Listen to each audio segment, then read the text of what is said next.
이번에는 돈이 흐르는 스토리, 돈맥을 좀 짚어보는 시간입니다. 오늘은 LG화학의 최근 공시를 살펴보고자 하는데요. 2023년 7월 3일에 이 LG화학이 일부 석유화학 공장의 매각을 진행하는지에 대해서 한국거래소에서 LG화학으로 조회 공시가 있었습니다. 이에 대해서 LG화학은 일부 석유화학 공장에 대해서 다양한 방안을 검토 중이라고만 공시를 했는데요. 이 공시가 과연 무엇을 의미하는 건지 분석해 보겠습니다. 케미칼 에너지 투자자문 차홍선 대표와 함께합니다. 어서 오세요. 예, 안녕하십니까. 네, 이 매각 착수 조회 공시였는데 이 공시가 뭘 의미하는 걸까요? 아주 중요하고 대단한 공시였고요. 네, 충격 그 자체인 공시였다 이렇게 보시면 됩니다. 네, 보면 LG화학이 지금 현재 에틸렌 기준으로 330만 톤이거든요. 330만 톤의 매출액 기준으로 그러니까 석유화학만 보면 20조 원입니다. 20조 원인데 전 세계가 2억 톤입니다. 2억 톤에 이제 330만 톤이니까 한 LG화학 매출액이 한 70배를 곱하시면 돼요. 그러면 한 1,400조 원이라는 데는 이게 화학 시장이다 이렇게 보시면 되거든요. 네, 1,400조 원 되는 시장에 엄청난 돌을 왕창 하나 큰 바위 덩어리를 하나 던진 겁니다. 뭐냐면은 LG화학은 시가총액이 지금 현재 본인 시가총액은 약 50조 원, 한 48조 원 됩니다. 그 다음에 LG화학이 보면은 과거에 보면 한 4, 5% 있던 LG 에너지 솔루션을 이렇게 훌륭히 상장을 했지 않습니까? 네, 배터리 소재 쪽으로 해서 성장전 진출을 잘 했는데 그게 지금 한 140조 원 되죠. 그러면은 지금 본인께 한 50조, 그 다음에 한 138조 되니까 한 180조 원이 넘어가는 기업입니다. 그럼 뭐냐면은 단순하게 이제 석유화학 부문에서 20조 원이 중요한 게 아니고 이런 화학업계에서는 보면은 지금 현재 6등에 위치하고 있었습니다. 2020년까지. 근데 네. 지금 보면 시가총액 기준으로 보면은 화학자 달린 기업 중에는 세계 최고입니다. 그러니까 LG 에너지 솔루션까지 단순하게 합산을 하게 돼요. 왜냐하면 스스로 분사했던 기업이 자회사로 들어가 있으니까요. 네, 그런 기업이 그러니까 원래 보면 LG화학이라는 게 석유화학 회사에서 그 다음에 이런 배터리를 만들었고요. 자회사가 그래서 지금 이제 상장을 훌륭하게 했잖아요. 네, 그 다음에 이제 양극재라든지 그 다음에 전체적인 배터리 소재를 다 하겠다는 거잖아요. 그리고 이제 신약까지 진출하겠다는 기업인데 시가총액이 둘이 합산해서 180조 되는 기업이 조언이 되는 기업이 나 석유화학 안 할래 이래 된 거예요. 근데 전체를 안 한다는 건 아닙니다. 네, 100% 중에서 지금 현재 나와 있는 물량이 NCC 2공장이 그러니까 검토 중이라고만 했습니다. 팔린 것도 아니고 그러니까 뭐 확정된 내용은 없다 했기 때문에 그냥 이슈로만 보면 330만 톤 중에서 80만 톤이니까 에틸렌 기준으로 25%에 대한 물량이 돼서 난 매각 할래 이래 된 거예요. 근데 저도 이제 LG 경제연구원에 몸을 담았지만은 경력이 있지만은 LG화학은 이렇게 주력 자산에 대해서 매각을 한 사례가 제 기억으로는 없습니다. 자, 그렇다면 이렇게 일부 석유화학 공장 주력 자산이라고 할 수 있는데 매각하려는 이유가 뭘까요? 제가 볼 때는 이런 것 같습니다. 첫 번째는 LG화학 자체적으로 보면은 지금 현재 원래 보면은 그 석유 개발 그다음에 휘발유 경유를 만드는 정유 산업, 네. 그다음에 이제 화학 산업 이렇게 연결이 되잖아요. 그다음에 한 축이 화학이고 한 축이 이제 철강입니다. 그런데 보면은 석유 개발 쪽 이익들은 보면 한 영업이익률 한 30%대 되는데 정유 쪽은 5%. 화학 부문은 잘 나올 때는 25%대까지 올라가거든요. 네, 그래서 보면은 이렇게 석유 개발이라니 정유 기업들조차도 화학 쪽을 증설을 많이 했고요. 하려고 하고 있고요.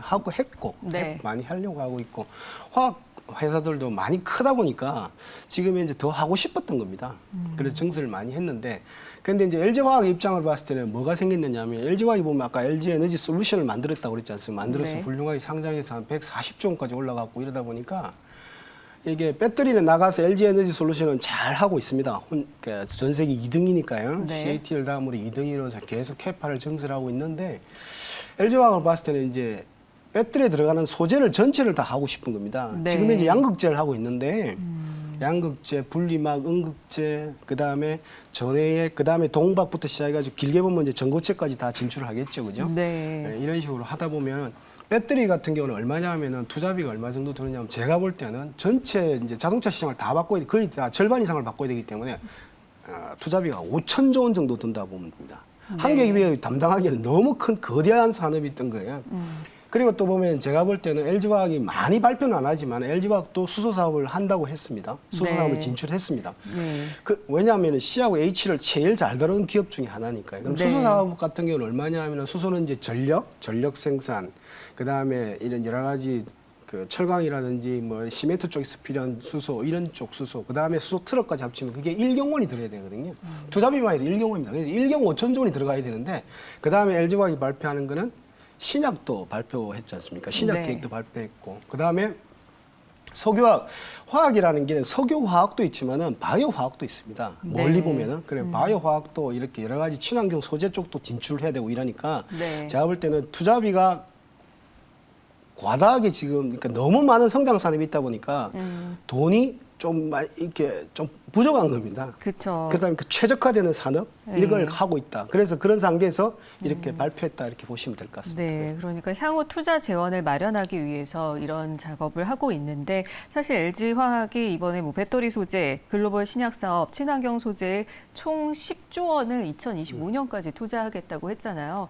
그런데 그래도 이 화학 부분에서 아까도 말씀해 주셨지만 석유화학이 워낙 주력이었기 때문에 석유화학 공장을 매각 진행하는 것으로 봐서 석유화학 산업의 상태가 궁금한데요. 사실 투자자분들도 많이 궁금하시지 않을까 싶습니다.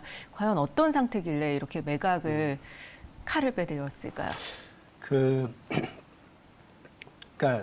제가 볼 때는 첫 번째는 이 매각이 진행되게 되면은 매각을 그러니까 그 컨설팅 기관을 통해서 그러니까 매각 의사를 발표를 하거든요. 네. 그러니까 우리 화학 공장 NCC 2공장 에틸렌 기준으로 80만 톤에 대해서 살 기업을 찾고자 하겠죠, 그죠? 네. 찾고자 하는데 제가 볼 때는 아까 보면은 이제 거의 2억 톤이라고 말씀을 드렸잖아요. 네. 2천조 되는 그런 시장에서 그 매각 의사를 받는 쪽 기업들로 봤을 때는 이게 충격 그 자체. 예를 들면은 지금까지 2억 톤까지 오면서 계속해서 신증설을 주도했던 최선봉에서 주도했던 LG화학이 네. 80만 톤, 330만 톤 중에서 25%를 판다고 하니까 네. 첫 번째는 와 좋은 기회다 생각할 게 아니고 왜 팔려고 하는 거지? 네. 그래서 제가 볼 때는 이런 것 같아요. 그러니까 석유화학 산업에 던지는 이미지가 뭐냐면은 그러니까 이게 왜라는 단어를 계속 말을 할 것 같아요. 왜? 이거 처음에 예를 들면 공부 제일 잘하는 1등 전국 수석하는 사람이 공부 안 하겠다고 하는 거 비슷한 거니까. 네. 그러니까 공급량을 줄여버리겠다고 그러는 네. 거니까. 나 이제 안 해. 예. 버리는 거니까. 예. 네. 근데 나머지 75%를 보유를 합니다. 보유를 하기 때문에 무슨 소리냐면은 이런 거죠. 예를 들면은 그런데 또 아까 연결해서 말씀을 드리면은 네. 미국에 있는 웨스트레이크 케미칼한테 물어보면은 2.5조 원까지 사상 최대의 실적을 냈잖아요. 네. 그럼 LG화학이 만약에 그런 텐더를 받게 되면은 이렇게 돈을 많이 벌고 있는데 왜? 이런 단어가 나오고요.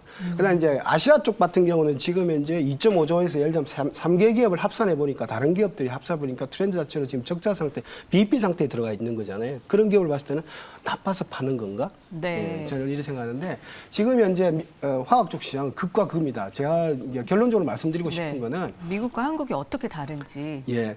그러니까 지금 그래서 보면은 이제 미국 같은 경우는 사상 최대고 네. 그다음에 아시아 같은 경우는 이제 조금 이제 BP 정도 수준인데 제가 볼 때는 조금만 길게 보면은 제가 볼 때는 이렇게 턴어라운드 할 걸로 보이는데 그래서 던지는 메시지는 뭐냐면 LG화학 자체가 어찌 보면은 약간의 이런 규모의 경제를 해서 원가를 떨어뜨리고 이런 쪽으로 가지는 않겠다는 메시지를 던진 것 같아요. 전 세계한테. 네. 그럼 어떤 일이 벌어지냐면은 옛날에 과거에 보면 엑스모빌이 투자비를 한 35조 원에서 15조 원까지 줄이면서 석유 쪽 회사들이 이익이 그때 어제도 말씀을 드렸지만은 옥시덴탈 페트롤리움이 마이너스 4조 원에서 12조 원까지 급등하는 사례가 나왔지 않습니까? 네, 네, 그래서 네. 투자비를 줄이면은 네. 급등하는 사례가 나옵니다.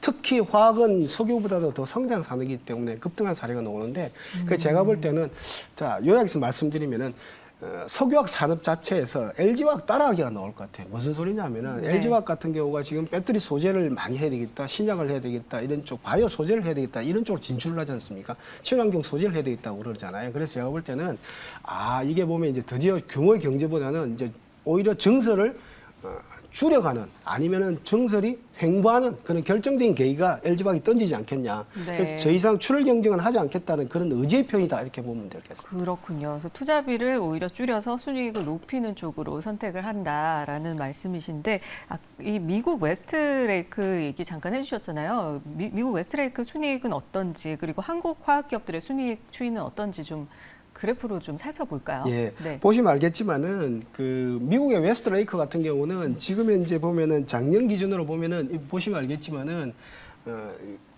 5천억 원 하던 회사가 지금 현재 2조 5천억까지 순이익이 급증을 했습니다. 네. 그래서 보면은 이게 전 세계 캐파 영향을 받거든요. 그런데 좀 특징적인 건 뭐냐? 미국 쪽에 수급이 더 좋으면은 수요가 늘어나고 있고 공급이 정체되기 시작하면 더 올라가는 특징이 있습니다. 네. 그래서 보면은 5천억 원 하던 회사가 5배 이상, 2조 5천억까지 올라가는 그런 사례가 나왔고요. 네. 근데 이제 아시아는 조금 한국의 달랐죠. 경우는 네, 어떤가요? 보면은 한국은 네. 이제 아시아 쪽을 영향을 많이 받으니까 보시면 예를 들면 이거는 이제 LG화학 이익은 아니고 다른 기업들 이익을 합산한 건데 세계 기업을 합산했습니다. 2조 5천억 원 하던 게 BP까지 떨어지는 그런 형태가 되고 있겠죠. 네. 근데 웨스트레이크 기준으로 하면은 이게 보면은 2조 5천억이 아니고 한 1년에 2년 뒤에 5조까지도 갈 수 있는 그렇게 보시면 될 것 같습니다. 이렇게 차이를 보이고 있는데 사실 LG화학이 일부 석유화학 공장 매각 진행과 비교해 볼 수 있을 만한 사례가 좀 있을까요? 그러니까 두 가지 사례가 있는데요. 네. 보면은 제가 서두에도 말씀드렸지만은 네. 석유가 계속 저수익성으로 가다 보니까 엑슨모빌이 투자비를 35조 원에서 15조 원으로 줄여버립니다. 네. 줄여버리면서 이제 순이익이 옥시덴탈 페트롤리움 기준으로 보면 마이너스 4조 원을 하던 회사가 12조 원까지 급등하는 사례가 나왔지 않습니까? 네. 근데 이제 엑슨모빌이 줄일 때 쉐브론도 같이 줄였습니다. 따라하기가 진행됐던 거죠. 더 이상 출연 경쟁을 하지 않고 더 이상 수요 쪽 확대를 보겠다는 거였죠. 다 오펙도 그렇습니다. 오펙도 보면은 일산 50만 배럴에서 150만 배럴을 감산을 하지 않습니까? 네. 0.5%에서 1.5% 사이에서 움직이면서 감산이 되거든요. 그러면서 유가가 지금 이제 지지를 받고 있는 그런 형태가 되고 있는데 저는 제가 볼 때는 화학 부문에서 이렇게 매각을 할 의사가 있다는 것 자체만 해도 제가 볼 때는 오히려 화학 산업한테서 더 이상 규모의 경제로 갈 필요는 없고 최적화되는 산업이 될 수 있겠구나. 수요는 계속 5%씩 증가하니까요. 네. 그런 메시지를 던지고 있다 이렇게 보시면 될 것 같습니다. 네, 말씀을 쭉 들으면서 결론적으로 우리가 LG화학의 일부 석유화학 공장 매각 공시를 보면서 과연 어떤 투자 전략을 펼쳐야 할지 뭐가 좋을까요? 그래서 제가 볼 때는 코로나에서 풀렸기 때문에 수요는 증가합니다. 수요는 아주 많이 증가할 걸로 보이는데 여태까지는 공급에 대한 우려가 좀 있었어요. 그런데 보십시오. 시가총액 기준으로 전 세계 1등하는 회사가 우리 공장 25%는 매각할 거야. 매각할 수 있다. 너 살래? 이렇게 나오는 거예요. 근데 보면은 제가 볼 때는 공급 과잉에 대한 우려는 이제는 좀 제가 볼 때는 접어두시고 수요 증가분만 보시면 제가 볼 때 어제도 뭐 화학 ETF라든지 이런 거 말씀을 드렸는데 제가 볼 때는 이런 화학 쪽에서 이익이 좀 크게 많이 돌아설 수 있는 그런 변곡점이 제가 볼 때는 7월 3일 날 나왔다. 저는 이렇게 보고 있습니다. 예. 네, 화학 긍정적으로 보고 그러면 들어가도 괜찮을까요? 제가 볼 때는 그렇죠. 오늘 분위기 예를 괜찮은데. 들면 저는 전체적으로 보면은 그 지금 밸류에이션 자체가 이렇게 격차가 많이 나왔기 때문에 오히려 화학 ETF에 보면은 소외된 기업들 많습니다. 오히려 소외된 기업에 더 집중하니까 화학 ETF 좋게 보고 있습니다. 예. 알겠습니다. 자, 오늘 돈이 흐르는 스토리에서는요, 케미칼 에너지 투자자문 차우선 대표와 함께 했습니다. 오늘 말씀 고맙습니다. 네, 감사합니다.